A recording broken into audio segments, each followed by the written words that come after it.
Hello ನಮಸ್ಕಾರ. ಯಾರೆಲ್ಲ ಈ ಥರ ಗಾಣ ಹಾಕ್ಬಿಟ್ಟು ಹಳ್ಳದಲ್ಲಿ ಮೀನು ಹಿಡ್ಕೊಂಡು ತಿಂದಿದ್ದೀರಾ? ಹಳ್ಳದ ಮೀನು ಸಾಂಬಾರು ಅಂದರೆ ಸಖತ್ತಾಗಿರುತ್ತೆ. ವಿಡಿಯೋ ಕೊನೆವರೆಗೂ ನೋಡಿ. ಇವತ್ತು ಮೀನು ಸಾರು ರೆಸಿಪಿ ಹಾಕಿದ್ದೀನಿ. ಇದು ಚೇಣಿ ಮೀನು ಅಂತಾರೆ, ತುಂಬ ಕಾಸ್ಟ್ಲಿ ಮೀನಿದು. ನಮ್ಮ ತೋಟದ ಕೆಲಸ ಮಾಡೋ ಜನ ಇಟ್ಕೊಬಂದಿದ್ರು. ಕ್ಯಾನ್ಸರ್ಗೆ ತುಂಬ ಒಳ್ಳೇದಂತೆ ಈ ಮೀನು, ಹಾಗಾಗಿ ಅಪ್ಪಂಗೆ ಅಂತ ತಂದುಕೊಟ್ರು.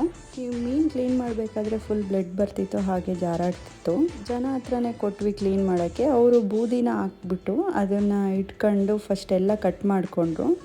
ಆಮೇಲೆ ನೀಟಾಗಿ ವಾಶ್ ಮಾಡಿಕೊಂಡ್ರು. ತುಂಬ ಜಾರಾಡುತ್ತೆ, ಎಷ್ಟು ಒದ್ದಾಡ್ತಿದೆ ನೋಡಿ. ಇದು ಕ್ಲೀನ್ ಆದಮೇಲೂ ಕೂಡ ಒದ್ದಾಡ್ತಾ ಇತ್ತು. ಇದು ಕೆಜಿಗೆ 800 ರುಪೀಸ್ ಇದೆ. ನಿಮ್ಮ ಸೈಡ್ ಈ ಮೀನಿಗೆ ಏನಂತ ಕರೀತಾರೆ ಕಮೆಂಟ್ ಮಾಡಿ. ಸಾಂಬಾರು ಮಾಡೋಕ್ಕೆ ಟೊಮೆಟೊ ಹಣ್ಣು ಈರುಳ್ಳಿ ಹುರ್ಕೊಂಡಿದ್ದೀನಿ. ಸಾಂಬಾರು ಪುಡಿ, ಖಾರ ಪುಡಿ, ಅರಿಶಿನ ಪುಡಿ ಹಾಕೋಬೇಕು. ಹುರ್ಕೊಂಡಿರೋ ಟೊಮೆಟೊ ಹಣ್ಣು, ಈರುಳ್ಳಿ, ಸಾಂಬಾರು ಸೊಪ್ಪನ್ನ ಹಾಕಿ ರುಬ್ಕೊಂಡು ಒಗ್ಗರಣೆ ಮಾಡ್ಕೋಬೇಕು. ಸ್ವಲ್ಪ ಲೆಮನ್ ಹಾಕಿ ಸಾಂಬಾರನ್ನ ಕುದ್ಮೇಲೆ ಮೀನು ಹಾಕಬೇಕು. ಮೀನು ಸಾರು ರೆಡಿ.